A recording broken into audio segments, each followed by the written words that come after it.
मोहम्मद बिन कासिम के काल से लेकर मुगल साम्राज्य के पतन तक भारत के कई हिस्से मुस्लिम शासन के अधीन रहे।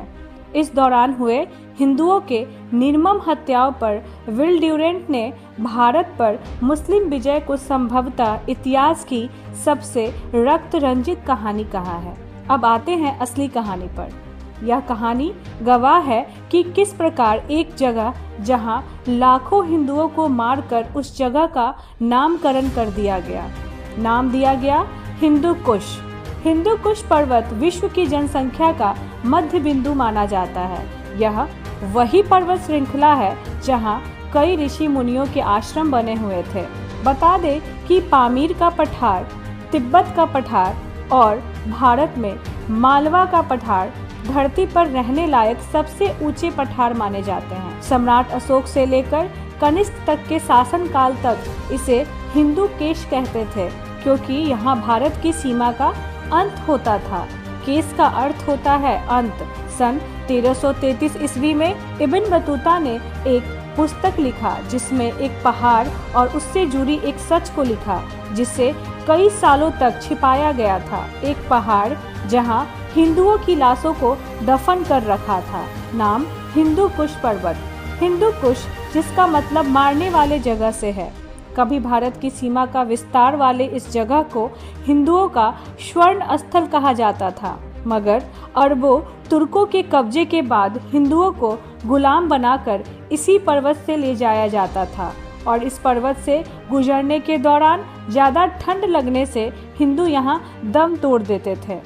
कहते हैं कि मुगल काल में अफगानिस्तान को हिंदू विहीन बनाने के लिए जो कत्लेआम का दौर चला, उस दौर में आक्रांताओं ने इस पर्वतमाला को हिंदुओं की कत्लगाह बना दिया था। यहाँ भारत के अन्य हिस्सों से लाखों की तादाद में गुलामों को लाकर छोड़ दिया जाता था। उन्हें अरब की गुलाम मंडियों में बेच दिया जाता था। माना जाता है कि तैमूर लंग का जब 1 लाख गुलामों को भारत से समरकंद ले जा रहा था, तो एक ही रात में अधिकतर लोग हिंदू कोह पर्वत की बर्फीली चोटियों पर सर्दी से मर गए थे।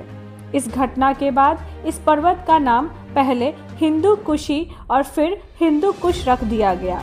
अब सवाल उठता है कि अगर हिंदू कुश नाम हिंदुओं को इतने भयानक नरसंहार से संबंधित है, तो हिंदू इसके बारे में अब तक अनजान क्यों है और भारत सरकार उन्हें हिंदू कुश के बारे में क्यों नहीं पढ़ाती है। भारतीय स्कूल में इतिहास और भूगोल के पाठ्यक्रम में हिंदू कुश का मुश्किल से ही जिक्र होता है। यहूदी नरसंहार की भयावहता न केवल इजराइल और अमेरिका के स्कूलों में बल्कि जर्मनी में भी पढ़ाई जाती है, क्योंकि जर्मनी और इजराइल दोनों ही यहूदी नरसंहार को इतिहास का एक काला अध्याय मानते हैं। लेकिन ताज्जुब की बात यह है कि भारतीय इतिहास के इस काले अध्याय का विवरण देने के बजाय भारत सरकार मुस्लिम अत्याचारों और हिंदू नरसंहार को लीपापोती करने में व्यस्त है।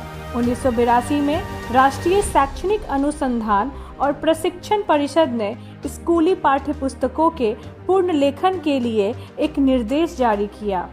इसमें यह भी निर्धारित किया गया है कि मध्यकाल को हिंदुओं और मुस्लिमों के बीच संघर्ष के समय के रूप में चित्रित न किया जा सके। इस प्रकार इतिहास में हुए हिंदुओं पर अत्याचार का खंडन या नकारवाद भारत की आधिकारिक शैक्षणिक नीति बन गई है।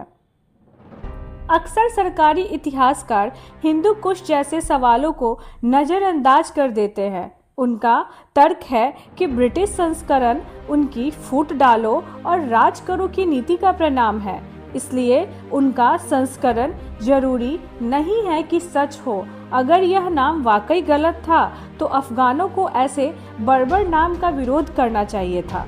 पिछले 78 सालों में भारत सरकार ने एक बार भी अफगान सरकार से ऐसे अपमानजनक और बर्बर नाम से बदलने की मांग नहीं की, लेकिन जुलाई 1993 में भारत सरकार के दौरे पर आए जेरूसलम सिम्फनी ऑर्केस्ट्रा के नाम से अपना नाम बदलने को कहा, क्योंकि उसके नाम में जेरूसलम शब्द मुस्लिम कट्टरपंथियों को अपमानजनक लगता था। यह स्पष्ट है कि प्राचीन भारत के सीमावर्ती राज्यों जैसे गंधार और वाहिद प्रदेश के हिंदुओं का मुस्लिम आक्रमणकारियों द्वारा नरसंहार किया गया या उन्हें गुलाम बना लिया गया। मुस्लिम आक्रमणकारियों ने भारत की भावी हिंदू पीढ़ियों को सबक सिखाने के लिए इस क्षेत्र का नाम हिंदू कुश यानी हिंदू वध रखा। दुर्भाग्य से हिंदू इस दुखद इतिहास से अनजान है।